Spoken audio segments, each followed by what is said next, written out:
Right, man. I'm telling you, Payne was a genius, man. That boy, man, he got something. He's a special. That boy's special, man. And you know, he's like one of them. I kind of always felt and knew that though, man. But I just always felt that it's just a matter of time before he got his just due. Because even when we came out with the whole auto tune and it became this whole big movement for the whole music industry, now, as you know, it's a standard. He always was a great singer. You know what I mean? I'm actually the one that actually made him start singing because he came to me as a rapper and wrong too, like a rapper, you know, and I was like, man, but if you want to get the world, you get the world with melody. Because if you rapping, you're going to be in certain parts of the countries that don't speak no English. They won't know what you're saying and they're not going to be able to relate. But if you give them melody, even if they don't know what you're saying, they'll be able to feel what you're saying. And there's no way you can, no way you're going to be able to lose. Colin, you was making these smashes, though. Like, anywhere we went, it was just like, there's one thing to have the pride of Africa behind you, but it's another thing. People loving you from all over the world. I don't know how long you went on tour. Like, I was just like, yo, where's Akon now? They like, yo, he in Asia. He over here. He over there. I didn't know. Yo, you know what's crazy? Like, if you look at my albums and the release cycles, I released a record every 2 years. So I released Trouble at 2004, then released Convicted 2006, and then released Freedom 2008. So the reason why it took me 2 years to come back around and release a record, because once the record will be released, I would be on the road, and by the time I covered the whole globe, it'd be 2 years and came by, and then I'm recording and sending out the next record. You know what I mean? So people don't really there, man. I was there. Only released 3 albums. That's it. I haven't released another 3 albums. But how many singles you had off of 3 albums? Because you had 20 singles or something. What? If I have to count singles, I probably released physically off my records probably about 80 singles. All the other ones was me producing and featuring on other people's records. Oh. And that's what kept me. That's why people didn't miss me when I was gone, because when my album cycle was over, I was producing and writing for other people and featuring on those records. So the features just felt like my records. You know what I'm saying? Yeah, man. Yo. Right. This is crazy. Yo, Colin, I want to tell you about the infamous you owning your own gas station in your house. That was when I first energy business. I understood the power of energy at that time. So I said, man, listen, I'm not going to the gas station ever again. I'm going to build my own gas station right now in my garage. Because, man, when I realized how much they was actually paying for gas and how much they was actually buying it for, I was like, oh, man, I called Chevron real quick. Listen, I need my own station at the house. So everybody used to come to my house just to fill up. So let me ask you, yo, Akon, they built a gas station, Chevron, in your house? Yeah, they actually built the gas station in my house. So that's possible? I had 32 cars at that time. You know? And then I was a huge celebrity at the time, so every time I would stop to go get gas, it's almost like it was a headache, man. I'd be there for a whole hour and a half taking pictures and signing autographs. I got the sneaker in the back, the 45 Jordan, hey.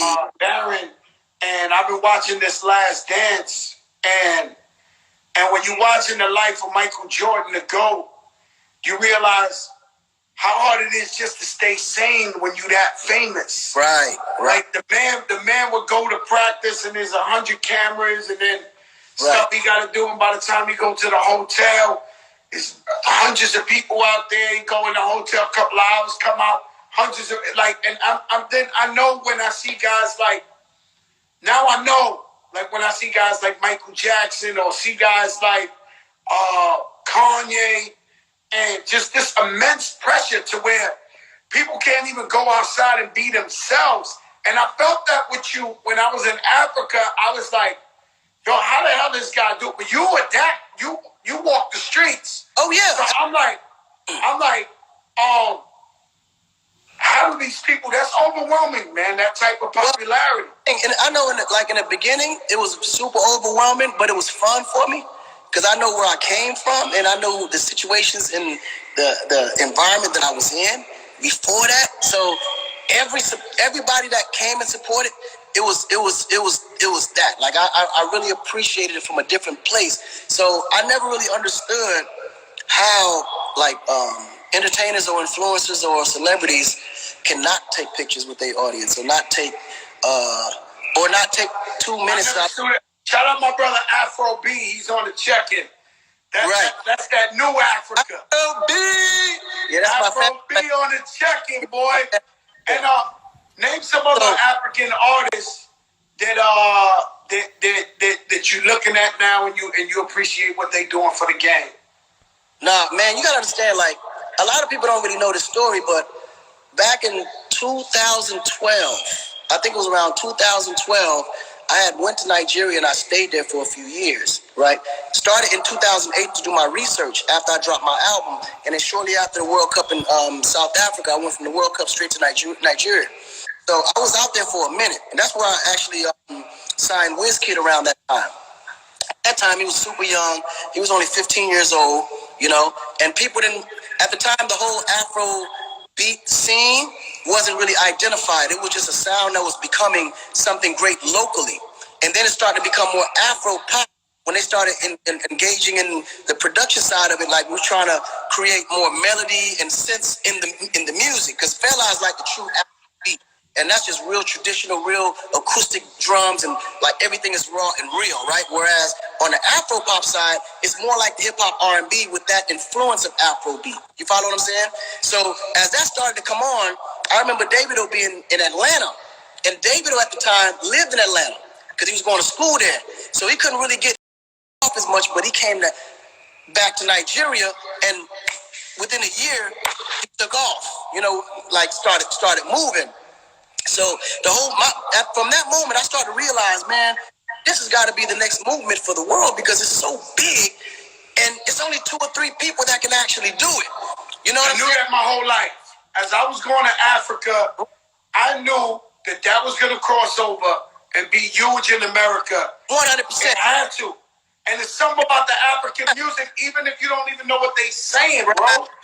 You just in there and them drums are snapping, and you like. And in Brazilian music, tonight, and they playing that. That's African drums, bro. What? The tempo and all that up in there. I'm like, and then blendelo, blend. I'm like, yo, I heard this in Africa. Yeah. I'm like, different language. Right, in different languages, bro. So it took a few years to get it on this side, but the UK kind of caught it first. You know what I'm saying? So that's when I just started, signing the fluid in, man. And I mean, all the way from P Square to, everybody. So, but I felt like it was my responsibility to try to help cross it over. But they understood P Square was probably the biggest ones coming after you, right? Huh? P Square was like the biggest ones coming after you. P Square, they kind of opened the door for the pop side of it. Wizkid opened the door for the Afro side of it. You know what I'm saying? And what I admired the most about Davido is that around that time, Davido was kind of working his way up, because Wizkid was the one that everybody was rocking with. But what I admired the most about Davido was the fact that he was such a hard worker. And you can't never count a hard worker out. And you can't never lose when you're a hard worker, because he kept coming. And then he was hungry.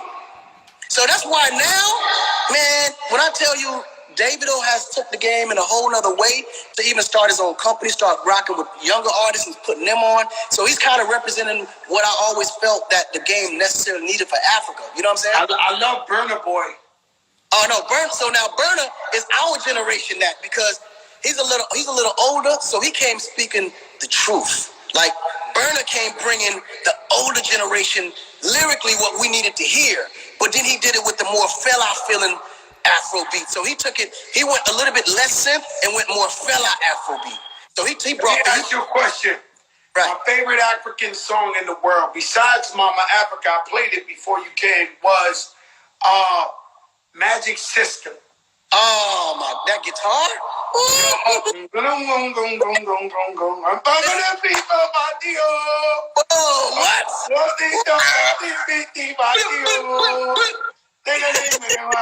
Yo, that's crazy.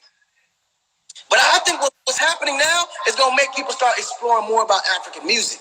You know what I mean? Because Magic System, when I tell you, man, that record in Europe, when them guitars come on, forget about it.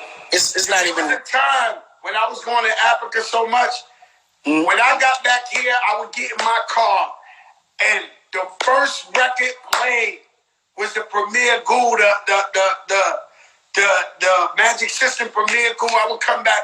I met them one time. I did like a couple of shows with them in Africa, and they couldn't believe Fat Joe knew the songs, and I was like, oh my God, yo, Magic System, baby.